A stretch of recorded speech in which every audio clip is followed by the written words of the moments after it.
We're getting lit. Hello everybody, my name is Dusty and welcome to my channel. Today we're going to be talking about the various spooters that I have in my animal room. And by spooters I mean hairy big spooters, and by that I mean tarantulas.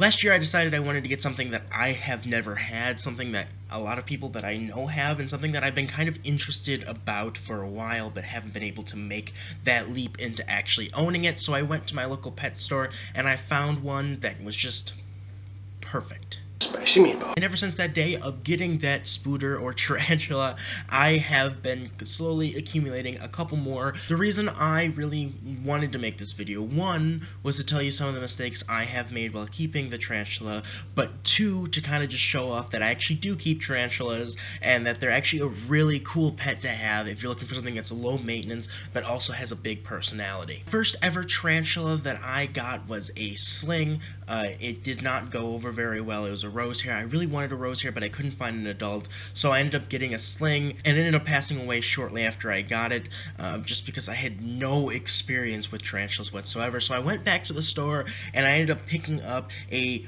Mexican red rump tarantula, and the scientific name will be right here. I'm just terrible with scientific names. I picked up the Mexican red rump, and it has been probably the greatest investment I have ever made in spiders or tarantulas. When I got them, they were probably about the size of a quarter, and since then have grown exponentially to about the size of my palm. I had them in an Exoterra and moved them into their own 10-gallon tank. After I was listening to Tom's Big Spiders, I found out that 10-gallon tanks really aren't good for terrestrial tarantulas unless you fill up that substrate high, and I didn't do that. So I moved them back into the Exoterra, and since then they have been extremely happy. If you are an animal lover, there's a good chance when you see a tarantula in a certain type of condition, like in a tank or in a deli cup or something, you're thinking, that's not enough room, they need more room. But the truth is about tarantulas is they really don't need too much room. You want to give them enough room to spread out their legs. Usually they say about double the length of their legs is the amount of room you should be giving them, and that is what I have done. But to start off, I have this sling here, and most of them are labeled. I like to know what I have here. I don't know if I'll be able to find them in here. So this is the sling. Let me grab this. So we'll go ahead and open this up, and I can show you the sling.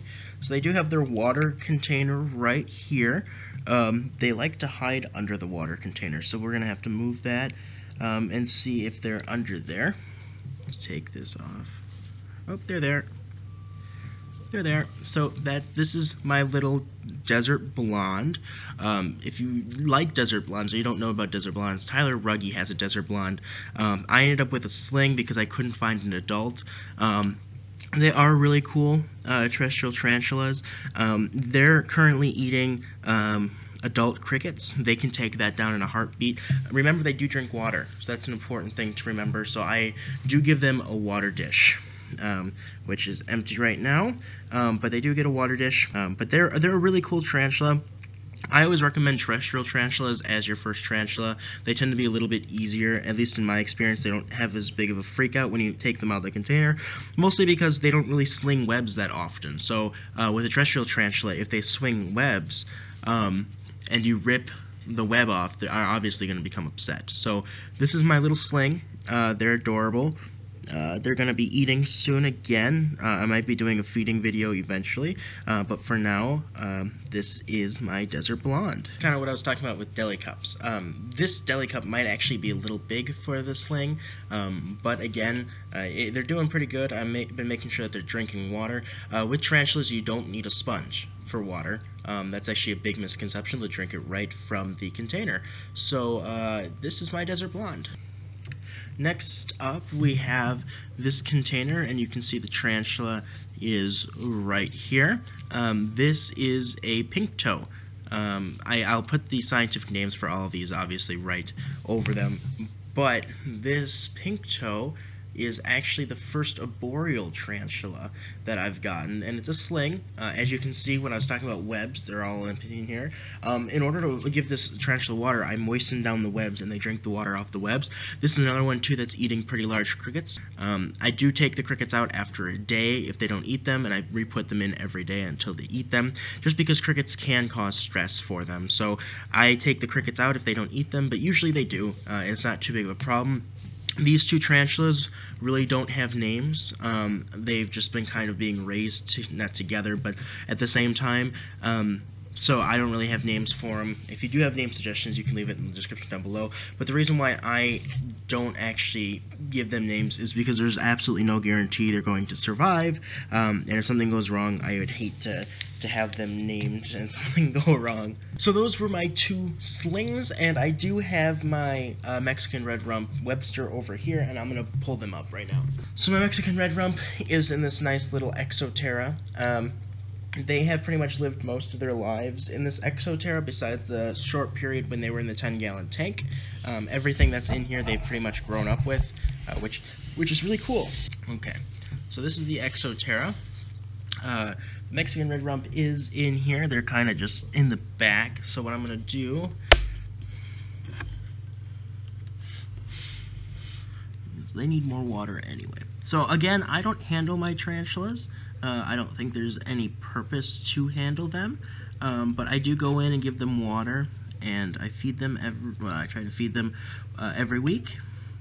Sometimes they don't take it, which, I mean, is on them. They are used to me coming in here and grabbing their water dish, because I tend to do it fairly often, because as you can see, they like to dump it out. So I just keep a little cup in here with water. They buried it because they're trying to make their little den in here, but I can move you guys closer.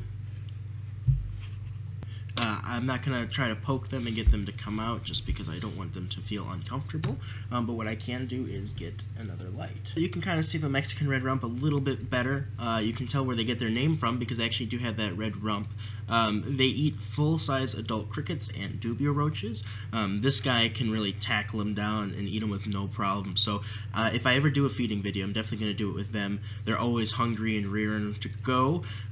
This size enclosure is actually, considering his size, might be a little big, but he does enjoy exploring, and I know that he enjoys exploring because he'll get out and actually walk around because he's not afraid.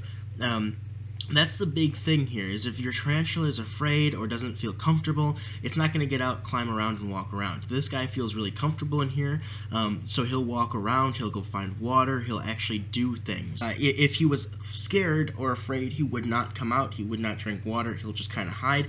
When I moved him from the 10-gallon tank into here, his first reaction was to drink water, so that showed me that he really wasn't drinking water in the other enclosure, so I was really glad I moved him back here.